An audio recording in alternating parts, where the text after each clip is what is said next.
नमस्कार दोस्तों, आप सभी का एक बार फिर स्वागत है मेरे ऑनलाइन पोर्टल पे। आज अभी हम लोग पढ़ेंगे विद्यार्थियों का बहुत ज़्यादा ये है कि थोड़ा सा 9th का भी क्लास कराइए। तो आज हम लोग पढ़ेंगे 9th का मैथ। 9th के मैथ में ऐसे तो बेसिक जो भी है वह बता चुके हैं, फिर भी बेसिक का क्लास हम कराएंगे, कॉमन जो सबके लिए होगा। लेकिन अभी हम एक ऐसे टॉपिक को पढ़ने जा रहे हैं 9th का, जिसकी ज़रूरत 9th में तो है ही, साथ साथ 9th के ऊपर प्रत्येक एक क्लास में है, जिस चैप्टर का नाम है निर्देशांक ज्यामिति। निर्देशांक ज्यामिति चैप्टर है जिसको हम लोग पढ़ने जा रहे हैं मैथ में।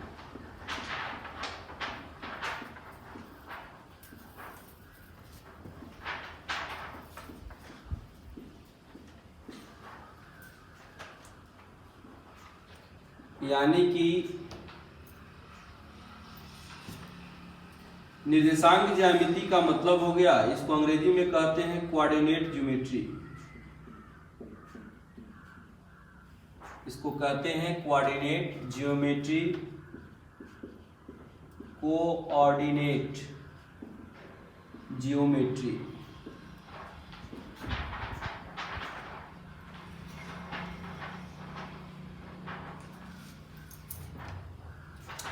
ध्यान देंगे, इसमें दो टर्म मिला हुआ है, निर्देशांक और ज्यामिति। यानी कि जो यह निर्देशांक ज्यामिति है, यह गणित की वैसी शाखा है जो दो शाखाओं के प्रयोग से इसको बनाया गया है।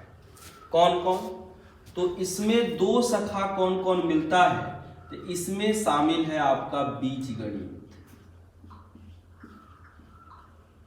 और इसमें शामिल है ज्यामिति। आप सभी को पता होगा ज्यामिति, जिसको हम लोग ज्योमेट्री कहते हैं। जियो का मतलब होता है भूमि, भूभाग, और मेट्री बना हुआ है माप से। 9th क्लास का जो चैप्टर नंबर 6 है, जिसमें हम लोग को पढ़ना है यूक्लिड के ज्यामिति का परिचय। यानी कि ज्यामिति मुख्य रूप से देन है यूक्लिड का। यह ज्यामिति का उद्भव कैसे हुआ? तो मिस्र के देश में। मिस्र के देश से कैसे उद्भव हुआ? तो मिस्र में एक नदी है नील। नील नदी में लगातार या हमेशा पानी बढ़ जाने के कारण वहां पे जो भूभाग होते हैं, बाढ़ के प्रभाव से सारे भूभाग एक समान हो जाते हैं। तो पता नहीं चलता है कि किसका भूमि कहाँ से कहाँ तक है, कैसे है। तो वहां पे सबसे पहले ज्यामिति का वहीं से व्यापक प्रयोग शुरू हुआ। हम लोग ऐसे चैप्टर नंबर 6 में चलेंगे तो विशेष जानेंगे।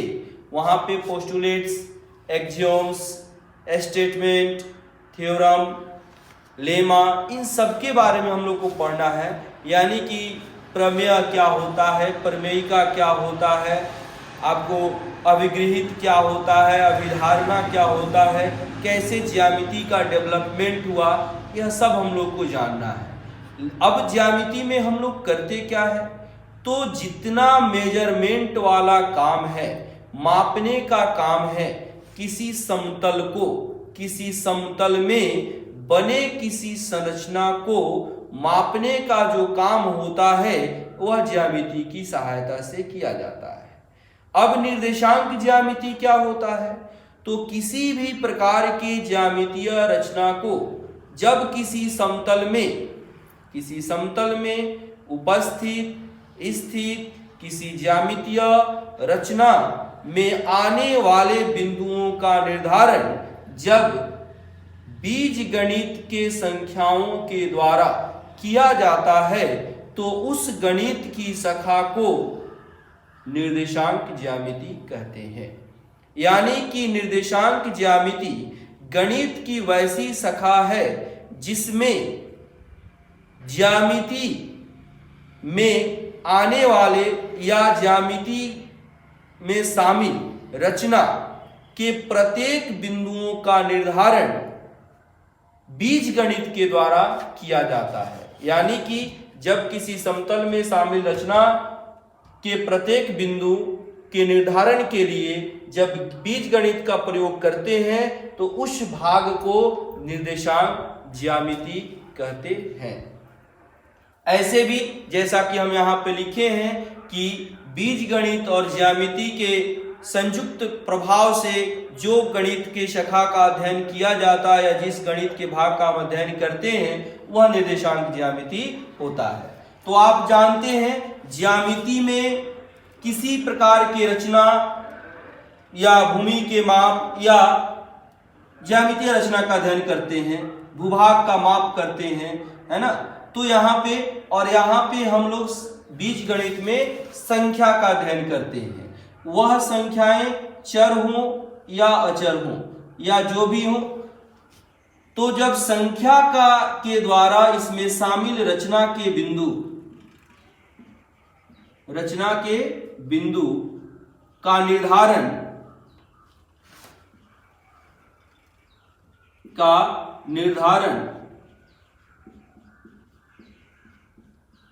समतल में करते हैं तो इस पार्ट को हम कहते हैं निर्देशांक ज्यामिति।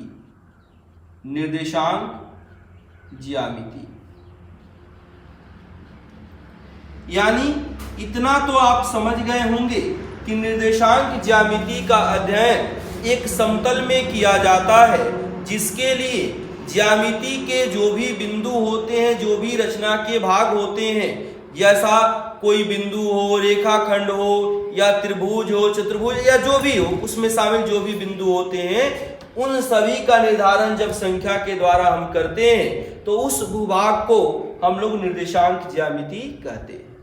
आपको इसका इंपॉर्टेंस तो हमने बता दिया कि इसका बहुत बड़ा ही इंपॉर्टेंस है, यह बहुत ही महत्वपूर्ण है हमारे लिए, क्योंकि गणित में आगे कोई भी ऐसा वर्ग क्लास नहीं है जहां पर निर्देशांक ज्यामिति के बारे में नहीं जाना है या इसका अनुप्रयोग, इसके एप्लीकेशन का उपयोग हम लोग नहीं करते हैं। सभी जगह इसका उपयोग होता है, इसलिए इसको समझना जानना बहुत ही महत्वपूर्ण हो जाता है। तब निर्देशांक ज्यामिति का हम परिभाषा क्या देते हैं, तो इसका बहुत सारा परिभाषा दे सकते हैं। परिभाषा का मतलब होता है कि किसी भी पार्ट का जब हम परिभाषा देने चलते हैं तो सबसे पहले उसके प्रॉपर्टी को हम जानते हैं, क्या आया कहां से, इसका काम क्या है, इसके द्वारा क्या प्रभाव उत्पन्न होता है, इससे हमको क्या लाभ मिलेगा, इन सब को जान करके और उन सब का सम्मिलित रूप ले करके और जब उसको एक वाक्य में हम अपने अनुकूल अपनी भाषा में ऐसा नहीं है कि हम समझ रहे हैं और फिर समझ करके और फिर जो लिखा हुआ है किताब का उसको रट करके हम सुना दें, ऐसा परिभाषा नहीं होता है। परिभाषा का मतलब होता है, उस परिभाषा में दो टर्म जुड़े हुए हैं, परि और भाषा। यानी कि परि का मतलब चारों तरफ का मतलब हो गया कि चारों तरफ का मतलब यह हुआ कि कोई टर्म जब दिया गया, कोई पद जब दिया गया जिसको आपको उसका परिभाषा देना है, तो सबसे पहले उसका अवलोकन करते हैं, वो उसका सोर्स जानते हैं, यह टर्म कहां से आ रहा है, इस टर्म का काम क्या है, यह हमारे लिए क्या फायदा माने इन सबको अवलोकन के द्वारा इसका सब कुछ उसके बारे में जान करके और उसके पश्चात जब उन सारी बातों को अपनी भाषा के रूप में व्यक्त करते हैं तो वहीं उस टर्म का, उस पद का परिभाषा होता है। बहुत सिंपल सी बात है। अगर जैसे बहुत सारी चीजें, कलम किसे कहते हैं, तो अब ई कलम का परिभाषा आपको देने में कोई परेशानी होगा? कोई परेशानी नहीं होगा। कोई किसी तरह से इसका परिभाषा बहुत तरह से दिया जा सकता है, क्योंकि इसके सारे प्रॉपर्टीज के बारे में आप जानते हैं। और जिसे नहीं जानते हैं उसका अवलोकन करके इसका साइंटिफिक व्यू से डिफिनेशन देते हैं। तो परिभाषा भी देना परिभाषा का निर्धारण भी करना एक साइंटिफिक कॉज है, एक वैज्ञानिक कारण है, एक वैज्ञानिक निर्धारण है। तो जैसे अब यहां पर हमने कहा कि निर्देशांक ज्यामिति का परिभाषा क्या देंगे, तो इसके परिभाषा अनेक हो जाएंगे। आपके समक्ष प्रारंभ में ही हमने बहुत सारे परिभाषा को यहां पर डिफाइन कर दिया। जैसे हमने बताया कि निर्देशांक ज्यामिति गणित की वह शाखा है जिसमें बीज गणित और ज्यामिति दोनों प्रयुक्त होते हैं, पहला। दूसरा क्या बताया हमने कि ज्यामितीय रचना में आने वाले, शामिल होने वाले बिंदुओं के निर्धारण हेतु या निर्धारित करने हेतु, जबकि समतल में निर्धारित करते हैं बीजगणित की सहायता से, तो उसको हम निर्देशांक ज्यामिति कहते हैं, उस गणित की शाखा को। तो इस तरह से हम कह सकते हैं, इसका परिभाषा दे सकते हैं कि किसी ज्यामितीय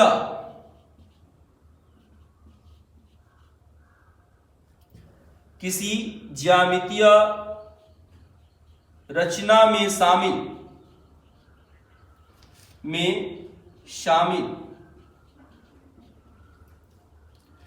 बिंदुओं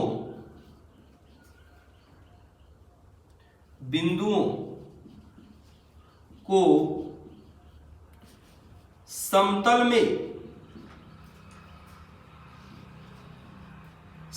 में निर्धारित करने के लिए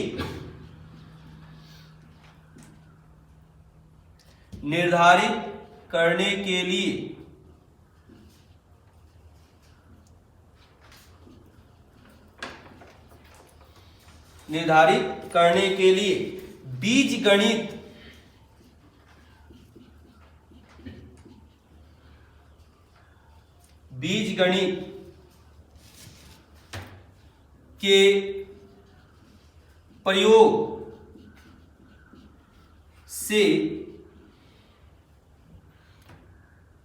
से तैयार किया गया, प्रयोग से प्राप्त गणितीय शाखा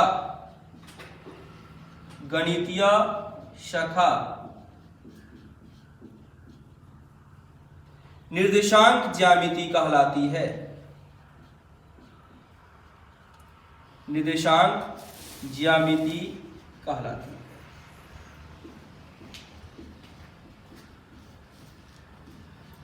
अब यहां देखिए, निर्देशांक का मतलब ही है निर्देश जोड़ अंक इसमें शामिल है। निर्देश का मतलब डायरेक्शन होता है। तो अंक के द्वारा जब किसी बिंदु को निर्देशित किया जाता है समतल में, तो उस ज्यामिति को, उस गणित की शाखा को निर्देशांक ज्यामिति कहते हैं। तो उसको हम ऐसे भी लिख सकते हैं कि जब समतल में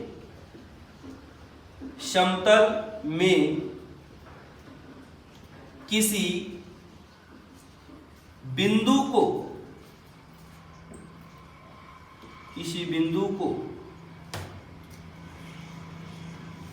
संख्या के द्वारा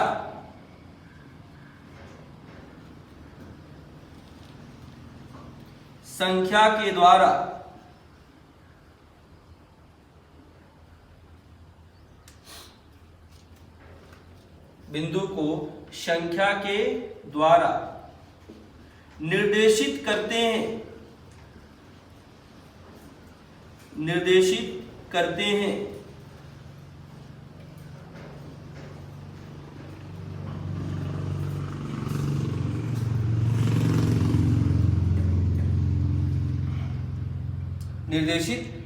हैं तो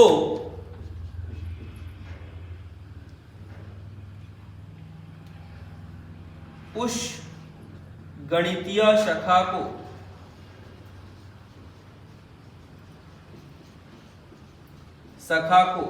निर्देशांक ज्यामिति कहते हैं। निर्देशांक ज्यामिति कहते हैं।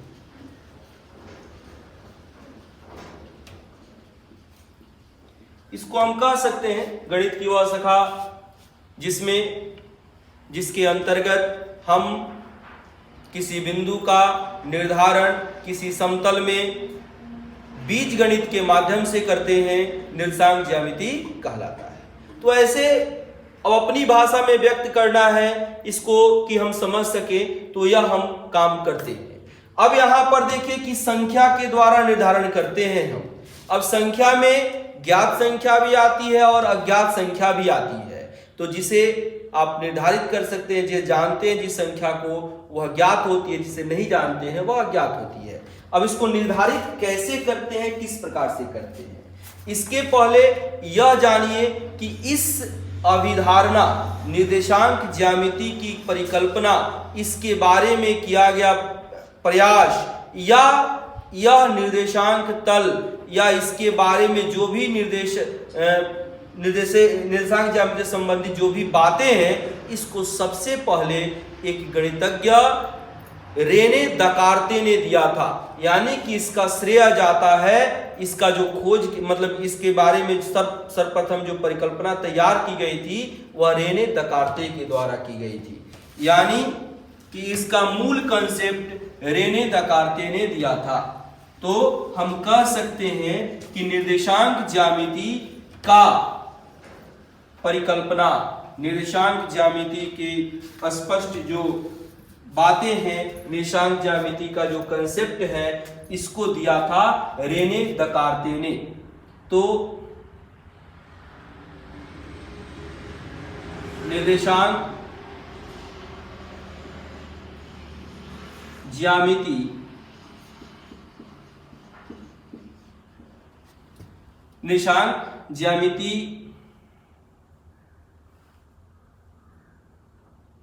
के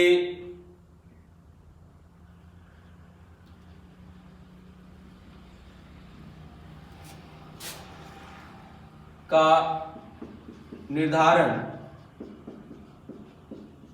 किया गया था रेने दकार्ते। जिस तल में इसका निर्धारण हम लोग करते हैं वह तल कहलाता है, मतलब कि ज्यामितीय किसी भी बिंदु का निर्धारण करने के लिए एक तल चाहिए, उस तल को कहते हैं निर्देशांक तल। निर्देशांक तल या कार्तीय तल। कार्तीय तल यानी कि कोऑर्डिनेशन प्लेन आप इसको कह सकते हैं, वह आपको कहलाता है जिसमें हम इसका निर्धारण करते हैं। अब किसी बिंदु का निर्धारण हम कैसे करते हैं, इसको कैसे जानते हैं, तो जैसे देखिए कि जब हम लोग पिछले कक्षा में हमने बताया हुआ है, ऐसे 9th क्लास में पढ़ना ही है कि वास्तविक संख्या को संख्या रेखा पर दिखाना, यानी कि वहां पर एक अक्ष का निर्धारण हम लोग करते हैं। लेकिन जब समतल की बात आती है तो इसका निर्धारण दो लंबवत अक्षों के द्वारा करते हैं। यानी कि समतल में किसी बिंदु के स्थिति के निर्धारण हेतु दो लंबवत, एक दूसरे के लंबवत अक्षों का प्रयोग किया जाता है, दो एक दूसरे के लंबवत रेखाओं का प्रयोग किया जाता है। तो इसको देखेंगे कि कैसे इसका हम लोग प्रयोग करते हैं।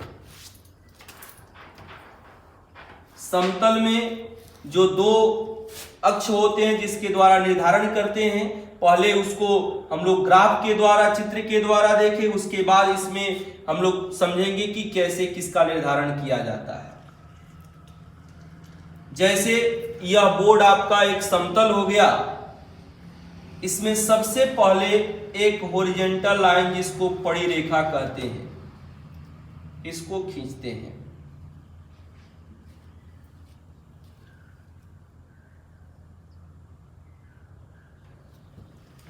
इसका नाम दिया जाता है। यह एक क्षैतिज जो रेखा है इसको कहते हैं हम क्षैतिज अक्ष। इसके अलावा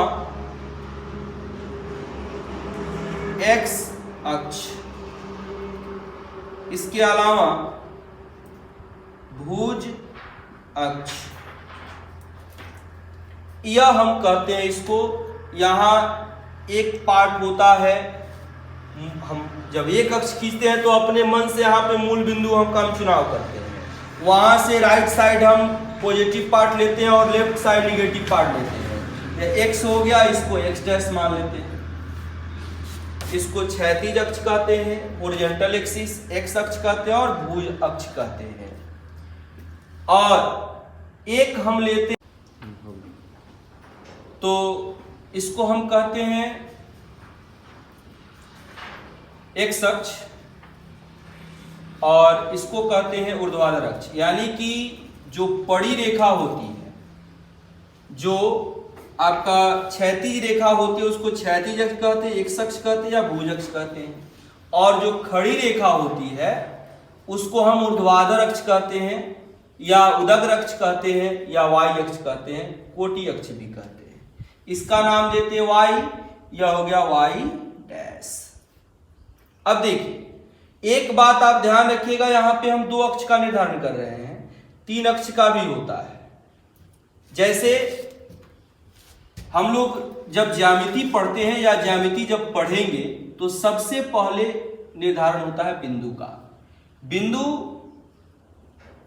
ज्यामिति का वह सबसे छोटा पार्ट होता है जिसका कोई विमा नहीं होता है, यानी कि यह विमाहीन होता है, यानी कि जिसको मापा नहीं जा सकता, तो वह बिंदु होता है। बिंदु को जब मिलाते जाते हैं तो रेखा बन जाता है।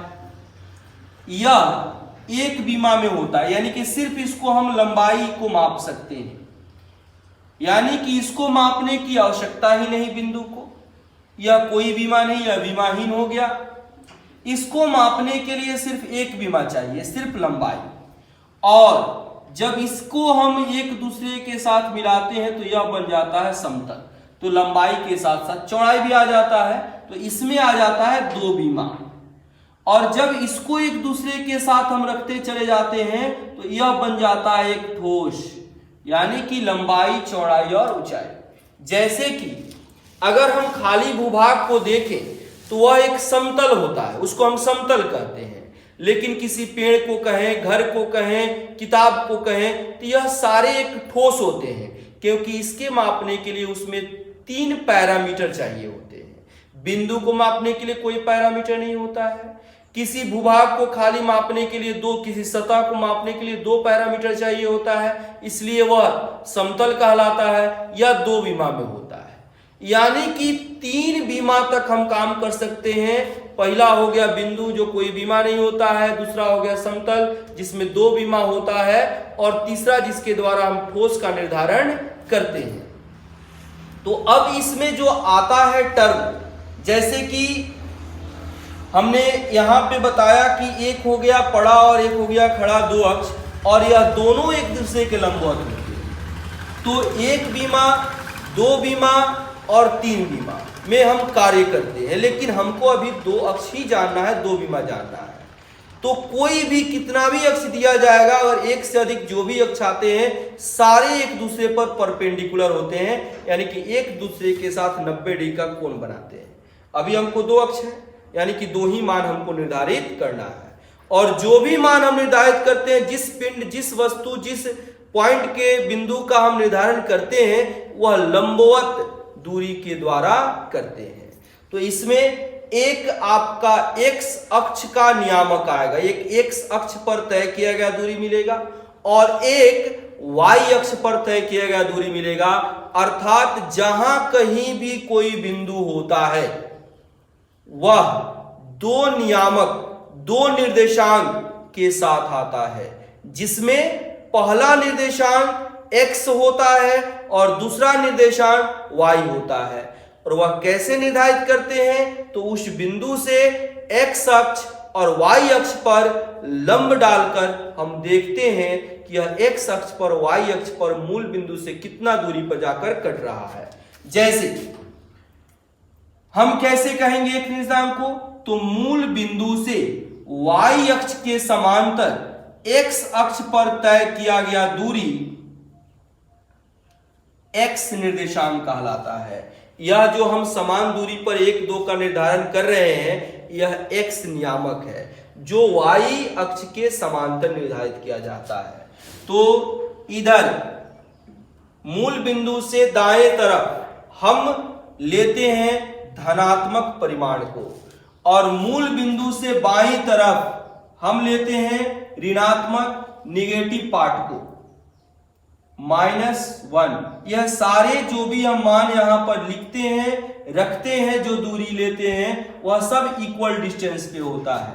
ऊपर की ओर पॉजिटिव पार्ट हम लेते हैं और नीचे की ओर निगेटिव पार्ट लेते हैं, निगेटिव वैल्यू को रखते हैं। यह जो भी हम मूल बिंदु से लेते हैं सब इक्वल डिस्टेंस पे आते हैं। नीचे निगेटिव पार्ट -1, -2,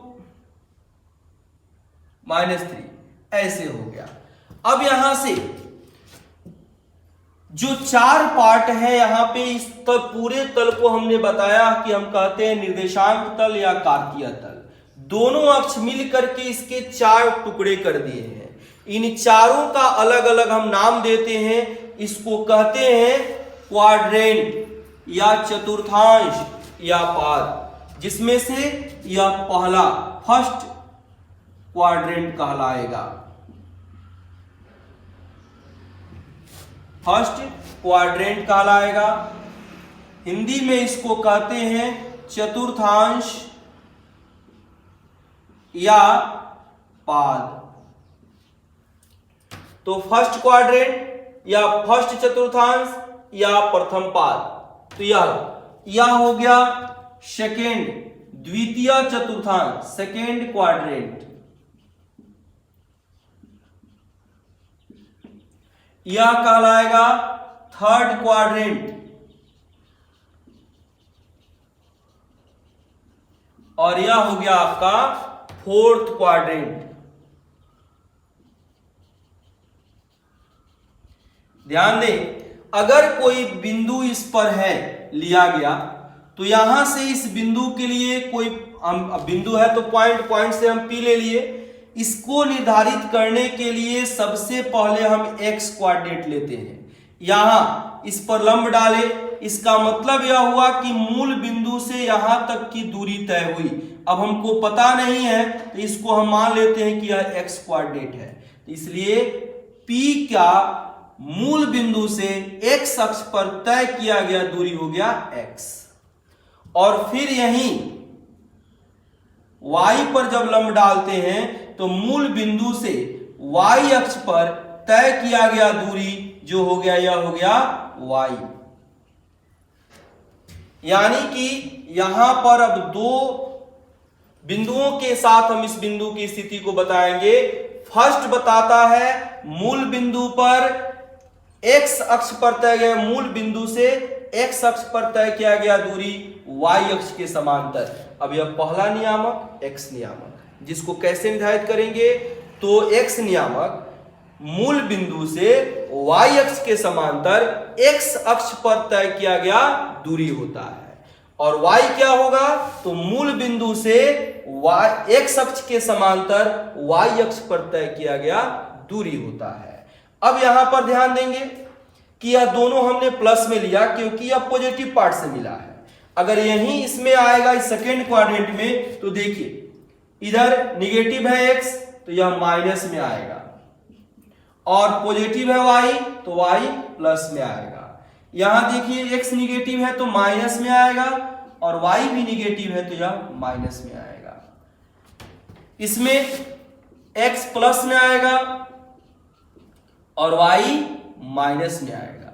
यह चिन्ह हो गया, यहां पर यह दोनों प्लस में, तो इसका चिन्ह हो गया प्लस प्लस, इसका चिन्ह हो गया माइनस प्लस, इसका चिन्ह हो गया माइनस माइनस, और इसका चिन्ह हो गया प्लस माइनस।